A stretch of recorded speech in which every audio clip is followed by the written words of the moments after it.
I'm Duan. Welcome to PD Tech for another professional guide. And I'm Peter. We combine 40 years of industry experience with modern tech to keep your business moving.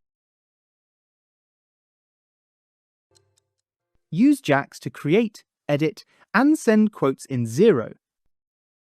It's now easier than ever to create and send quotes in Xero with the help of your financial super agent, Jax. To begin, click Jax in the top right corner of your screen. Then, click into the search bar to type your question.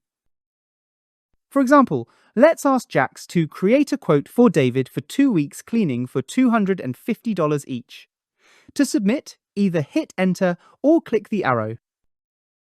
Jax will process for a moment and then create the quote and provide a direct link to view the quote. If you need to edit the quote and add more items, ask Jax to add one line to the quote for carpet cleaning for $150. Jax will update the quote and give details of the new total amount. Once you're happy with the quote, ask Jax to send it to the customer. Simply type "send the quote" and hit enter. Jax will ask you to confirm the details of the quote prior to sending. Enter "yes" to confirm that you want to send the quote. Jax will send the quote to the email address in the customer's contact record. To learn more about what Jax can do for you, check out our other videos.